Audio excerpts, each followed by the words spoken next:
Hari ini gue pengecetan mobil Karmann Ghia Cabrio. Dari pemilik bilang mobil ini agak miring. Ternyata begitu kita sampai bengkel, harus kita kerok semua. Selamat pagi. Hari ini gue lagi ada di Spark di acara Indonesia Mini Day yang ketiga. Banyak banget refreshment, gila mobilnya cakep-cakep banget, asli.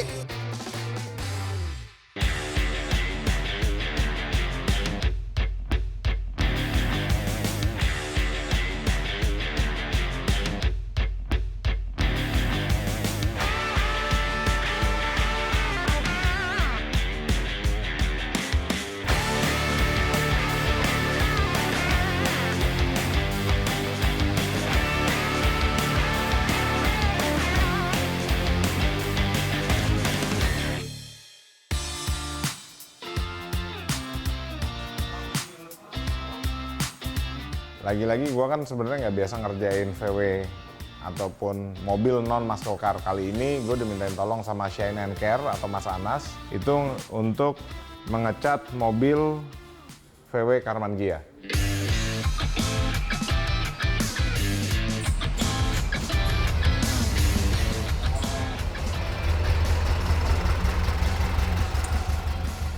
Halo, saya Anas dari Shine and Care. Hari ini gue melakukan wet sanding di mobil Karmann Ghia tahun 1960.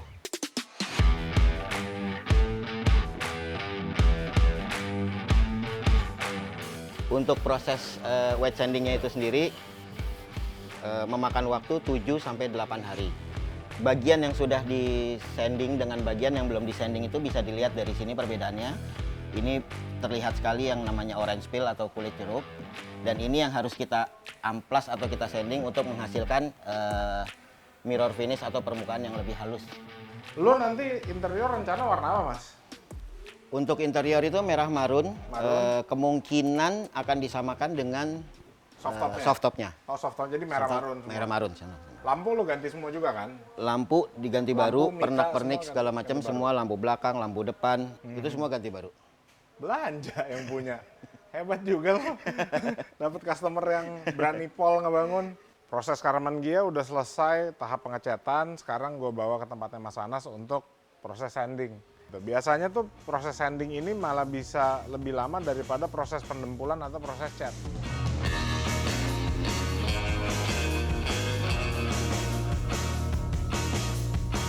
Nah, ini disebut proses wet sanding.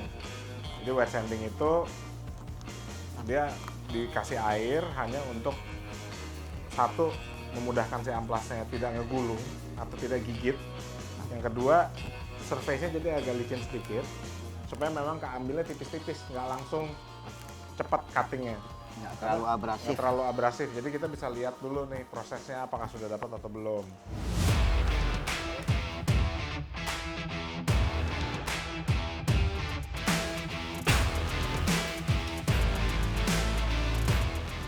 Mobil ini pertama kali datang itu yang bawa adalah Mas Indra. Kebetulan klien Mas Indra pengen mobilnya itu direstorasi di kita.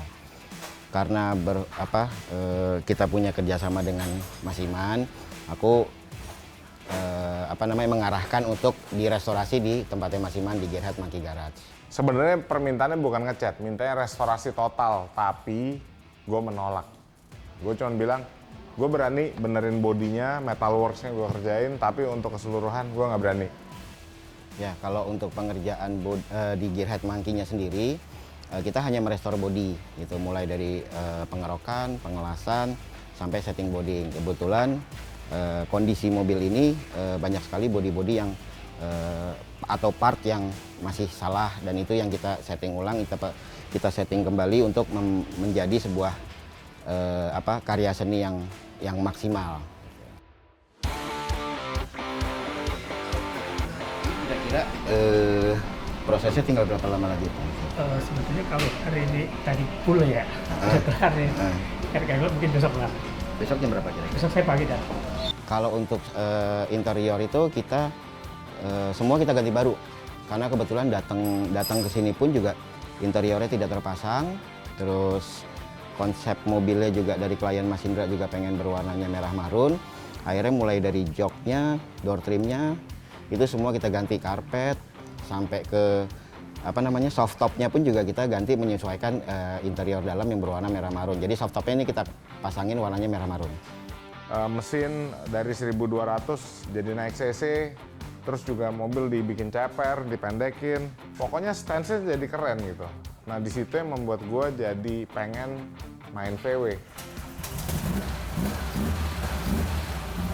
Ya, kalau untuk di mesin mobil ini, kemarin semua kita ganti full baru. Ini 1600 cc, 4 barrel, terus kaki-kaki juga semua full baru, selang rem, suspensi semua baru, sampai instalasi AC pun juga baru.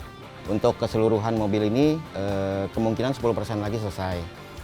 Rencana besok itu kita akan ada serah terima ke Mas Indra.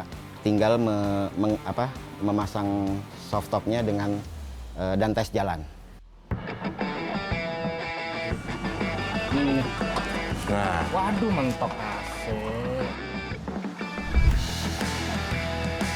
Halo, saya Indra Hernandi dari Heritage Parts Center. Jadi ceritanya saya bawa Karmangia 61 ini untuk direstorasi. Untuk supply parts-nya emang karena saya kemudian di Heritage Parts Center, jadi semuanya hampir ya kayak headlight, bumpers, trims, terus hood-nya dari Stuttgart sebenarnya. Kalau hood-nya ya, tapi untuk yang lain-lainnya mostly sih dari Heritage Parts Center.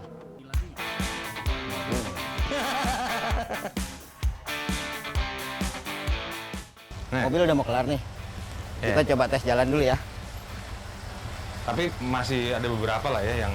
Ya finishing aja karena kemarin karena lama nggak dihidupin, akinya agak kurang sehat.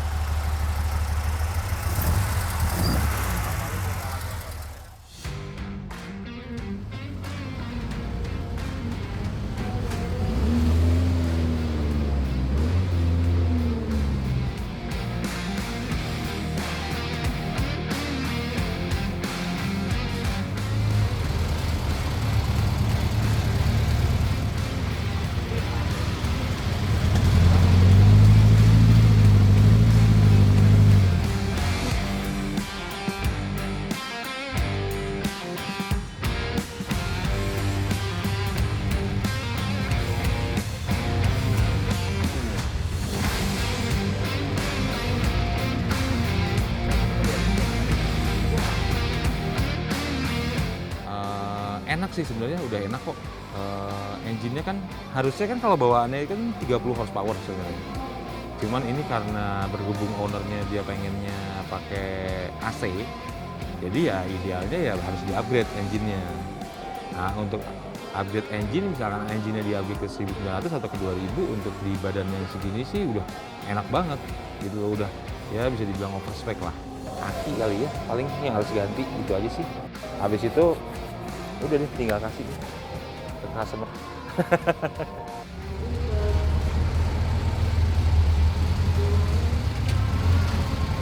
Dalam waktu dekat kita kan serah terima nih Mas. Iya. Ya, paling gua butuh waktu beberapa hari lagi buat finishing. Setelah itu nanti kita kontak ke Mas Indra lagi ya. Yoi. Ntar kita coba lagi, bareng lagi. Thank you, Mas. Yoi, siap Mas.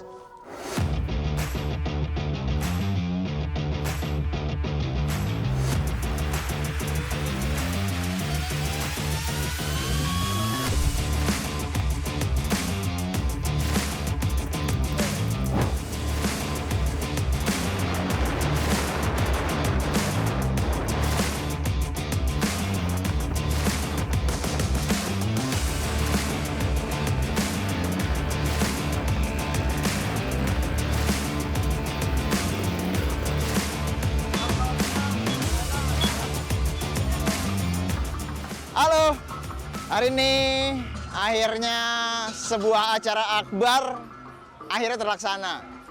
Ya, hari ini gue lagi ada di Bali di acara Vespa World Days.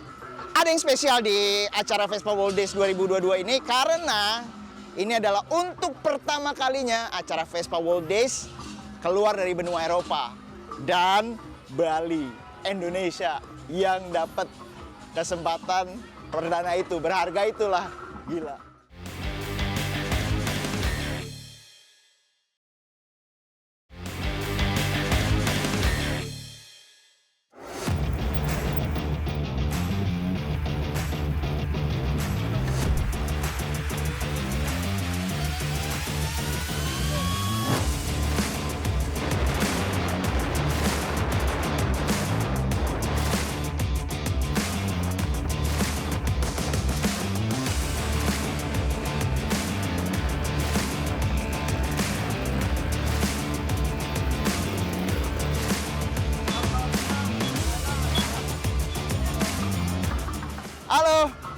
Hari ini akhirnya sebuah acara akbar akhirnya terlaksana. Ya, hari ini gue lagi ada di Bali di acara Vespa World Days. Ada yang spesial di acara Vespa World Days 2022 ini karena ini adalah untuk pertama kalinya acara Vespa World Days keluar dari benua Eropa dan Bali, Indonesia yang dapat kesempatan perdana itu, berharga itulah, gila.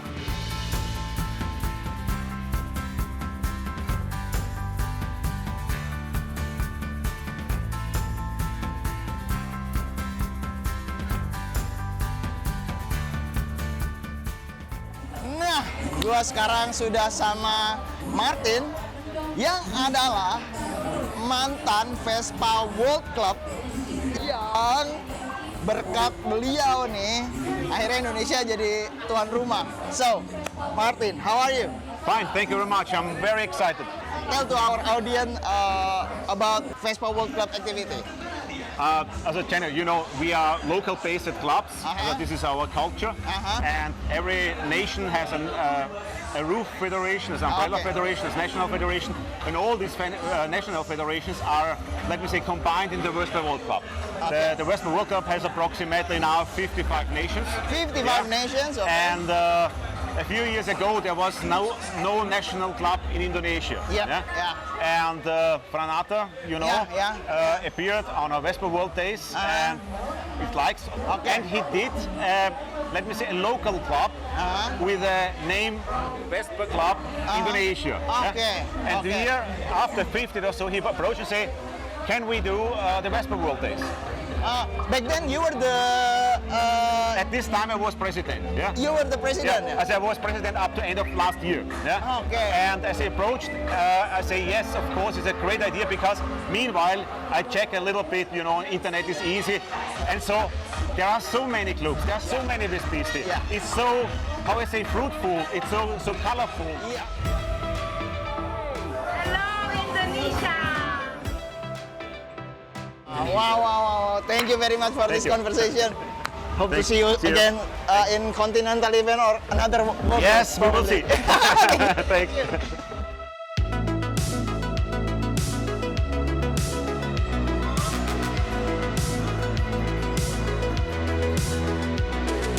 Oke, sekarang gua udah ketemu sama para pembuat, para panitia yang menjadikan acara ini terlaksana.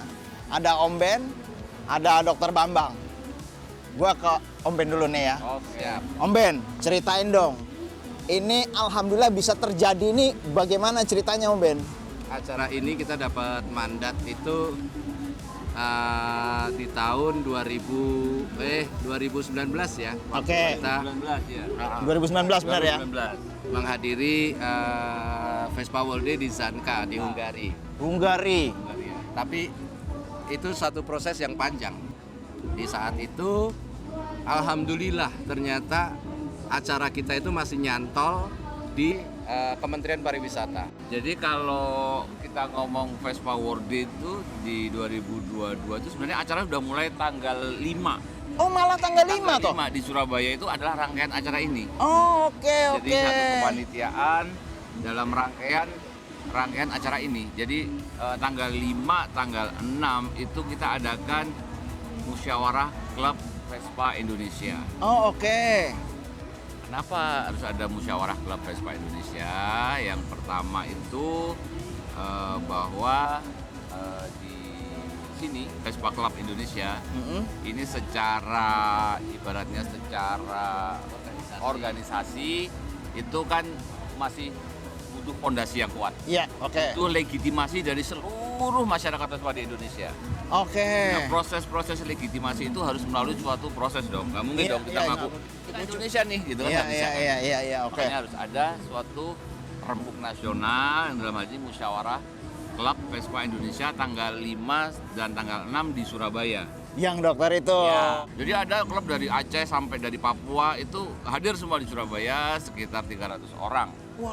Perwakilan dari klub-klub 300 berapa? 304 orang. Perwakilan dari klub. Jadi yang pertama ya Vespa World Day kita ingin menunjukkan kepada yang pertama kepada masyarakat Vespa di tanah air bahwa ketika kita itu bersama-sama mempunyai visi yang sama, mempunyai langkah yang sinergis, ternyata kita bisa. Meskipun dalam waktu singkat nih lagi-lagi Dalam nih. waktu singkat. Itu bukan kerja keras panitia, tapi kerja keras seluruh masyarakat Vespa di Indonesia. Jadi ini tuh hasil karya seluruh masyarakat Vespa. Keren. Karena kita bikin ini tanpa dukungan teman-teman nggak akan mungkin. Siapa yang mau datang? Iya. Siapa yang mau sounding? Iya kan? Betul. Jadi sekali lagi bravo untuk seluruh masyarakat Vespa di Indonesia, apapun genrenya, dari daerah mana, apapun nama klubnya, kalian luar biasa semua lah.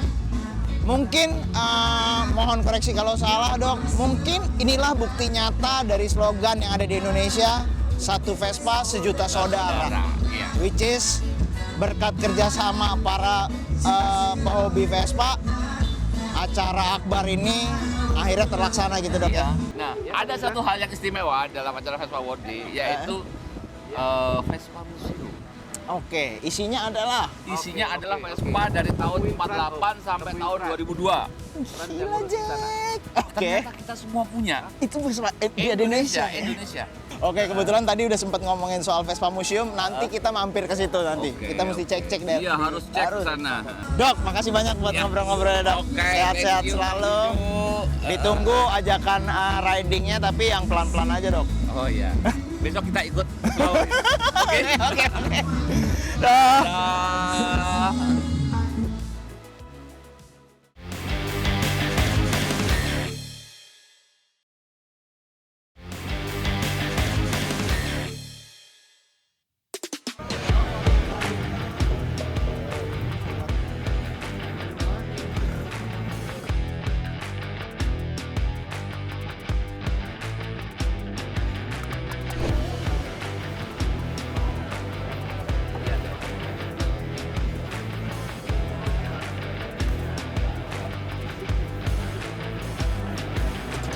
Oke, jadi sekarang gue udah ada di Museum Vespa. Kalau sepenglihatan gue, begitu gue masuk ke dalam Museum Vespa ini, isinya adalah Vespa-Vespa ajaib, goib, dan historical. Nah, gue udah bareng sama Om Bambang dan Reno. Mereka berdua adalah caretaker-nya si museum ini. Gue pengen ngobrol-ngobrol nih Om Bambang. Oke, siap. Om Reno, ini boleh ceritain nggak Museum Vespa ini apa sih sebenarnya? Oke. Museum Vespa ini tadi udah dijelasin sama Mas Juju, bagian dari Vespa World Days 2022 Bali. Oke. Nah, ini menjadi salah satu mandatory event dari setiap Vespa World Days. Oh, memang mandatory event? Mandatory event. Jadi ada beberapa mandatory event dari setiap Vespa World Days, itu termasuk salah satunya Museum Vespa ini, gitu ya.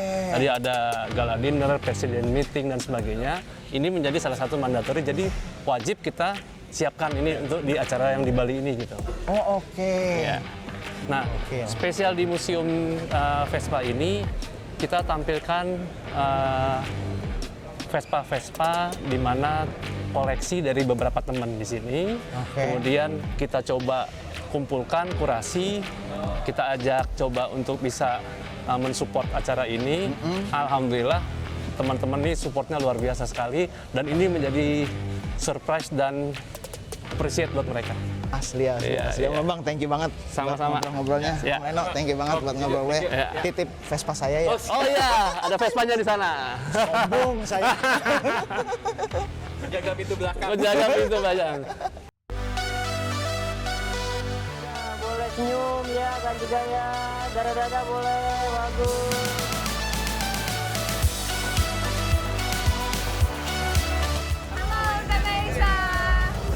Hello Indonesia. We are from Austria.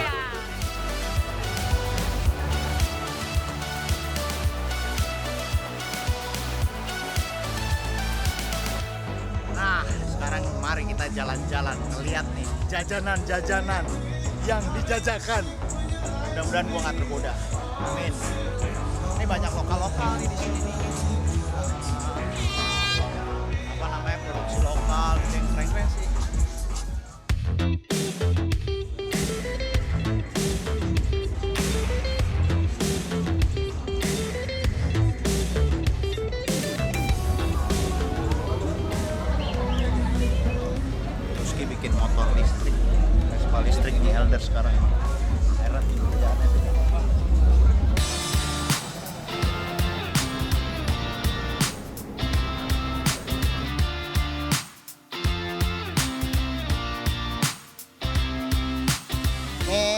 sebelah gua ada Robi Gozal.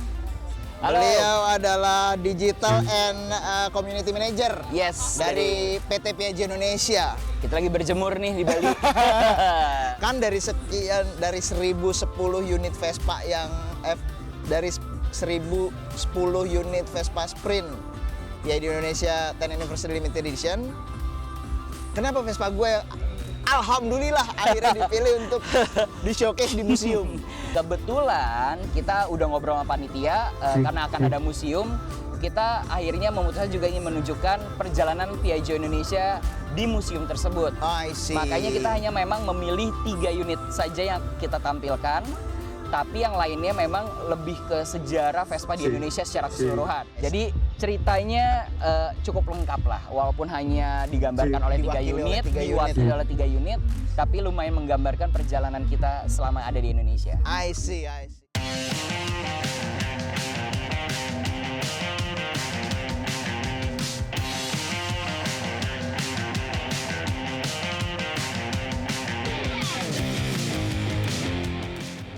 Jadi kan memang kan 1010 itu kita sebar ke semua dealer. Iya. Dealer pun dari awal tuh nggak tahu mereka dapat tuh unit nomor berapa gitu. Dealer nggak tahu. Jadi gue bisa bilang lucky you, lo menghubungi dealer yang tepat, dia ada stoknya dan kebetulan ada nomor 1010 ya. Iya, kalau iya. punya. Itu dia. Jadi pas gue denger lo akan datang ke Vespa World Day, gue tahu lo punya 1010, gue bilang ini cocok banget unit lo. Makanya langsung boleh nggak kita pajang? Monggo, silakan dengan senang hati. Boleh. Oke Pak Robi, thank you banget buat ngobrol-ngobrolnya. Sama-sama Pak Juju, thank you banget. Buat Piaggio Indonesia, sukses terus buat skena per Vespaan di Indonesia dan skena per roda 2an di Indonesia pada umumnya. Thank you banget, sukses juga untuk Garage Life.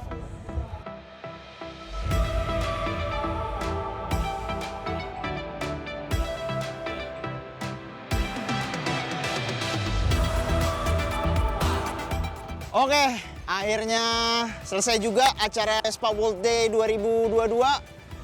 Gila, acaranya boleh dibilang pol banget.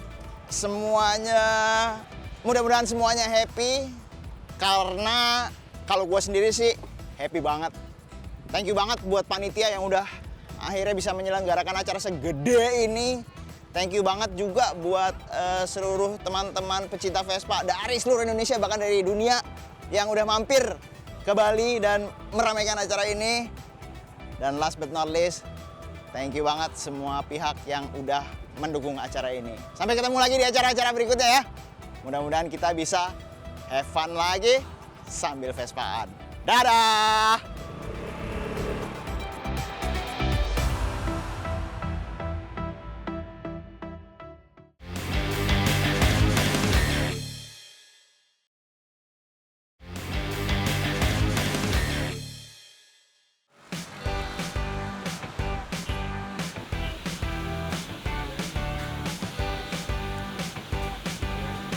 Hari ini kita akan lanjutin motor Zero Land sesudah pemasangan terakhir nih air suspension.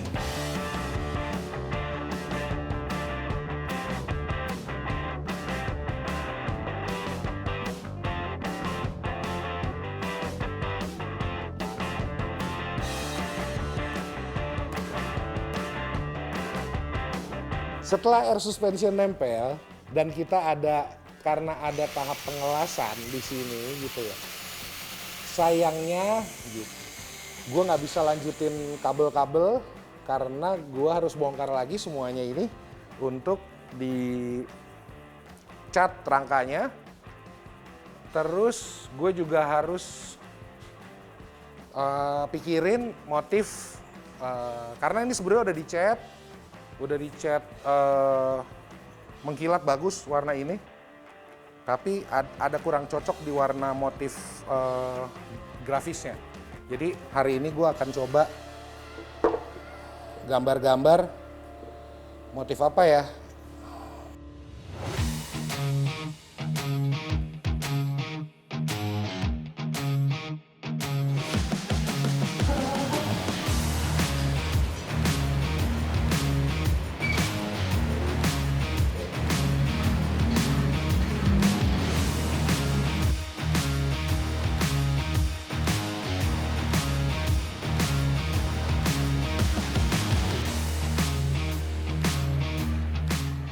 emang nggak selalu langsung bisa sih. Tuh.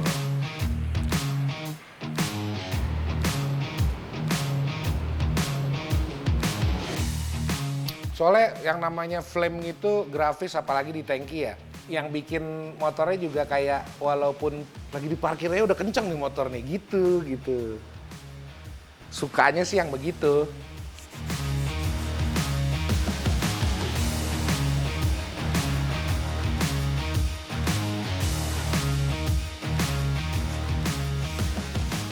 Ada sih lihat beberapa motor yang emang entah kenapa tuh udah kayak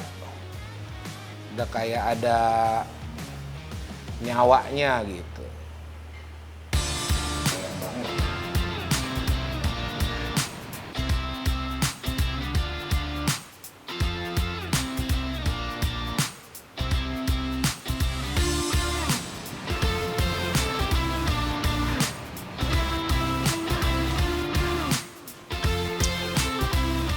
Gitu.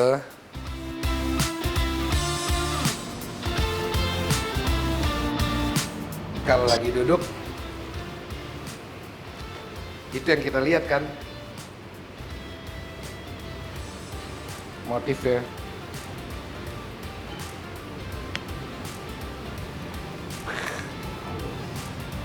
Kayaknya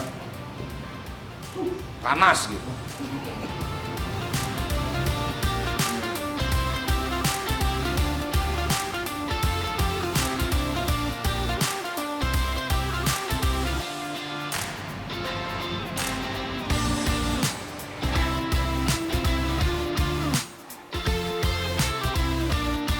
Motor ada yang jadinya cepet, ada yang jadinya lama, tergantung owner sama konsep juga kali ya. Selera.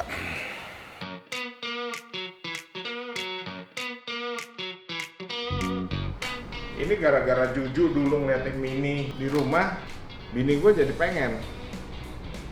Nah, kemarin Aristan telepon, bikin gue dilema. Karena ada Mini, harganya cukup menarik, dan gue pengen juga punya. Tapi lebih pengen bini gue. Pasti kalau gue bangun, bini gue yang minta. Ini gara-gara Juju nih, gue jadi harus ambil Mini. Jadi Juju harus bantuin gue bangun mobil ini.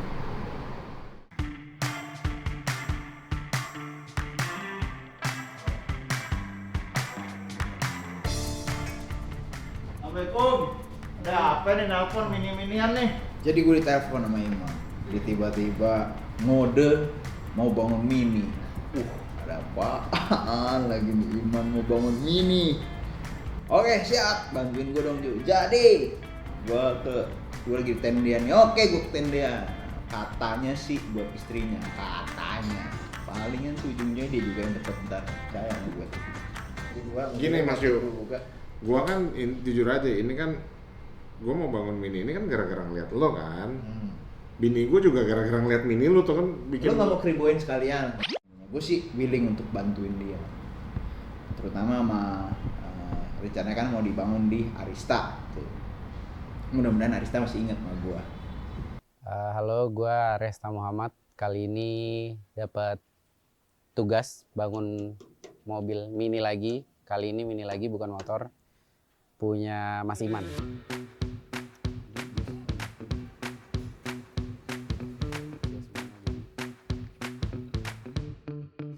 Ya gue minta tolong sama Mini sama. Ayo. Tapi kita bareng-bareng ya. Iya pastilah, pasti. Aristanya ya.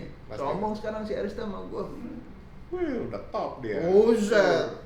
Udah di sana dia mainin. Pandemi kita kalem, dia mau gas sampai pindah tempat baru. Top ya Arista ya. Alhamdulillah. Alhamdulillah, teman kita sukses kan. Kita teman suksesnya seneng ya. Iyalah. Ya sebenarnya Mas Juju sih kendala sih. Mas Juju sih kendala sih, tapi paling enak emang komunikasinya sama Mas Juju kalau bahas mobil. Jadi justru kebetulan ini Mas Iman, jadi Rista ada nanya sama Mas Iman, juga ada nanya sama Mas Juju gitu. Ini kan hitam pindah nih ke tangan nih. Iya. Ini dia kayak leleh gitu kan. Terus di sini hitam-hitam tuh. Ini enggak.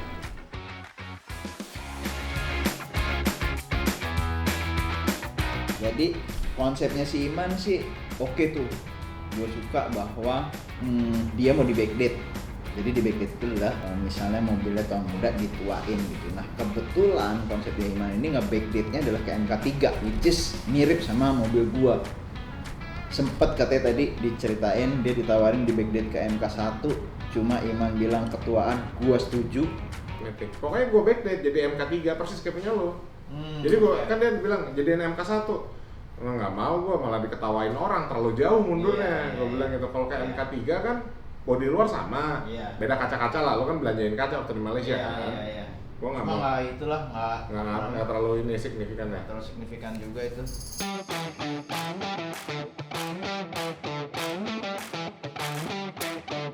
Dan fakta bahwa dia mau pelek 10 ban 10, headrest copot, headrest tanpa headrest, setir gede, mobilnya matic juga. Setuju sih gua karena udah berapa tahun nih gua? 5 tahun kali gua pakai Mini buat harian di Jakarta dengan spek kayak begitu, 1300 cc matic, pelek 10, rem disc brake, setir gede, AC, pakai di Jakarta, fine banget. Nah, jadi gue pengen pokoknya jadi dashboardnya persis kayak punya lo, mundur ke tape gitu, nggak sama, nggak mau pakai tape juga. Terus pokoknya ngikutin punya lo, cuman warnanya beda gitu. Nah, setir gede juga gitu. Pokoknya sama lah, persis. Bini gue mintanya persis kayak punya lo, gimana? Warna apa? Bini gue minta biru kayak gini nih. Dia minta birunya nih biru gini, dia pengennya. Biru surf blue kalau kata ini.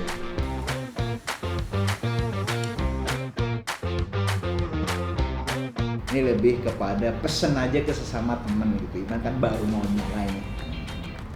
Pesen gue cuma satu. Harus pinter-pinter tutup mata, tutup kuping. Bodoh amat sama kata orang, karena lu jajan mulu ujungnya. Gila, nggak kelar-kelar. Tapi kalau istrinya menyetujui nggak apa-apa. Kan buat istrinya ya nggak? Kata Iman.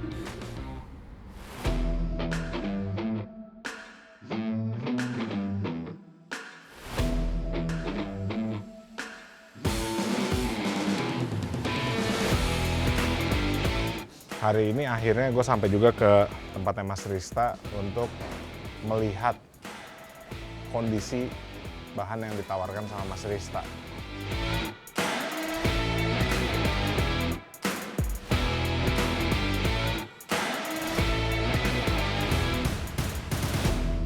Seperti dugaan gue, Mas Rista nggak mungkin ngasih barang atau mobil yang bahannya terlalu parah. Karena kan gue bilang, Mas, gue tuh pengen punya Mini.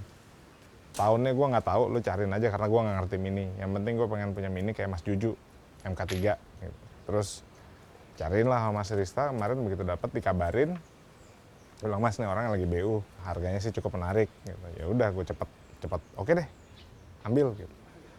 Tapi bahan ya Mas, kata Mas Rista, aku tuh udah takut asalnya gimana sih, kayak bahan kayak gimana gitu, jangan-jangan parah apa segala macam. Tapi overall ini cakep ya Mas? Ini tutup kayak itu ya. Jadi kan karena ini tutupin.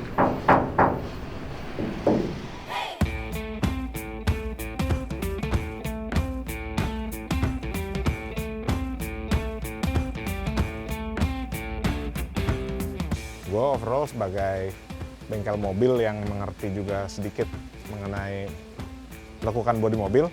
Bedanya itu Mustang, ini Mini. Kalau Mini kan jagoannya Mas Rista. Melihat dari bentuk sih oke banget gitu. Kalau ngelihat dari mobil, target gua ke Mas Rista itu kan sebenarnya cuma 4 bulan sampai selesai. Jadi di sini itu cuma punya waktu 2 bulan, karena 2 bulan berikutnya tuh 2 bulan di sini tempat Mas Rista, 1 bulan di tempat gua untuk pengecatan, 1 bulan lagi balik untuk perakitan.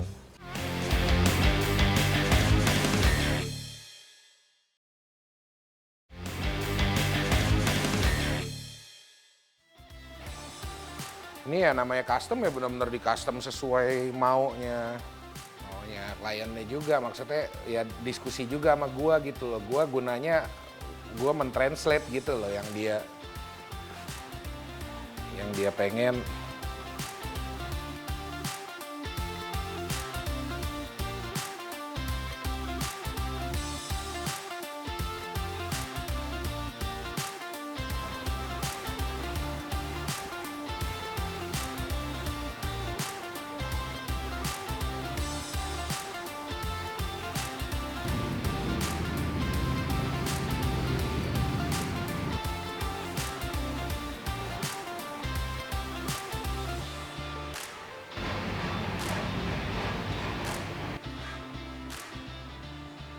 Nah jadi kira-kira ya sebenarnya sih gue baru sketch dulu aja yang mana lidah apinya itu sesuai proporsi yang udah dibayangin gitu. Gue cuman tarik outline bentuk tangkinya yang sebenarnya dari atas juga masih setelah gue duduk masih ada kurang-kurang dikit, tebal tipis. Soalnya kalau buat gue flame itu susah-susah gampang sih, susah banget gitu loh. Gampangnya kadang-kadang kalau kita lagi gambar di kertas aja mungkin dapetnya kebayangnya bagus gitu loh. Cuman pas udah ditumpahin ke 3 dimensi kayak tangki ini kan aslinya tangki adalah tangki Harley Davidson yang aslinya tuh lebar banget.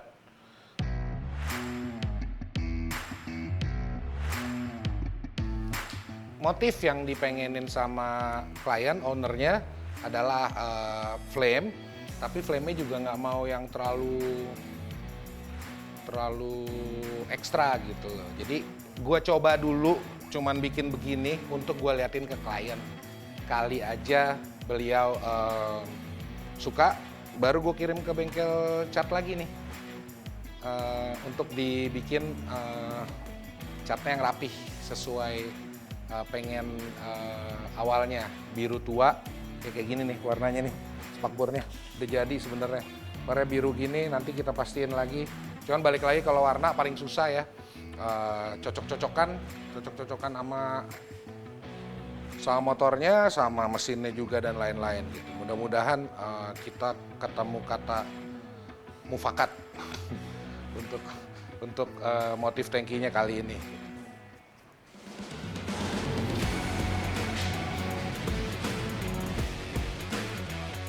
Gue sih so far happy sih segini. Ya ada kaku-kaku dikit di beberapa bagian, cuman yang penting tuh proporsi di motornya itu loh, apinya itu tuh ya gitu deh.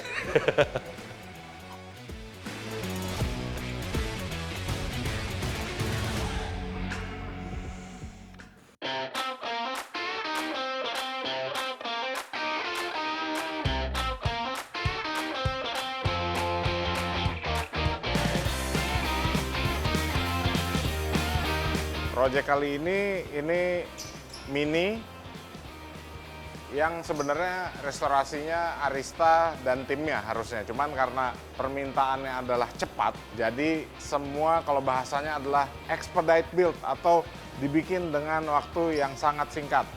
Arista mengerjakan mesin dan kaki-kaki, gue ngerjain pengecatan.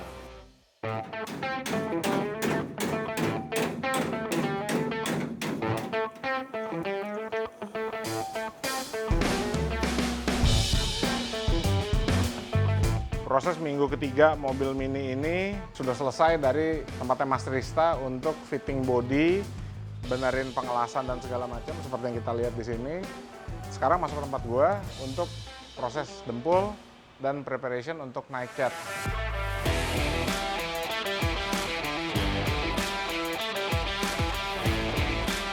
Nah, untuk Mini ini memang ada satu hal yang harus gua belajar dan gua harus bisa menerima.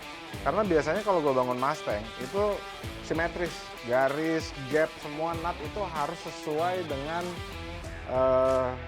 ukuran. Ini makanya gue minta Mas Rista untuk menjadi buildernya mobil ini. Kalau gue hanya sebagai tukang catnya akhirnya. Jadi Mas Rista yang akan ngebangun ground up. Nah di sini tadi gue dijelasin cukup kaget dan buat gue cukup sesuatu yang tidak biasa dan gue harus belajar menerimanya.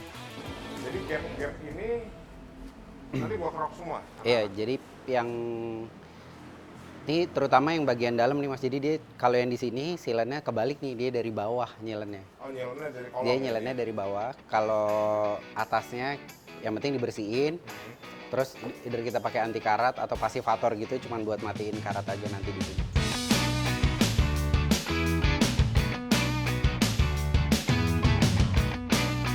Tadi kan gatel nih ngeliat ini nih. Pelatihnya kan kayak nekop. Kayak dekop gitu. Iya, kayak gini. Nah ini tuh jangan sampai didempul, jadi jangan diratain malahan. Jadi ikutin aja tekukannya. Jadi sebisa mungkin, setipis mungkin aja. Gap dari sini ke atas tuh memang kebuka. Memang di sini dia kebuka. Jadi emang nggak sempurna dia kan. Oh, gap ini nggak boleh diperbaiki? Nggak, karena ini kebuka. Karena si pintu ngejernya ke dalam, ini tuh ada lipetan balik lagi Mas ke dalam. Beda sama Mustang emang. Kalau di Mini Ada gap yang beda, iya. Ada bodi yang lebih cekung sedikit, ada kap mesin yang agak goyang dikit gitu. Sebenarnya itu bautnya kencang, tapi memang bodinya seperti itu. Jadi kalau kita ngejar perfect, kalau menurut Rista sendiri perfectnya seperti ini. Tapi Rista coba obrolin sama Mas Iman supaya ketemu di tengah sih sebenarnya. Mobil trying to be period correct, tapi show quality finish. Iya. Nanti kalau enggak, begitu udah selesai semua, baru kita coba fittingin. Oh iya kan, nanti pas selesai ngedempul, Mas Rista kesini lagi ya, Iya, sebelum, nanti Rista koreksi ya. Project penhead di swing arm frame. Yang gampang naikinnya, yang bisa manuver buat di jalanan yang rame gitu loh.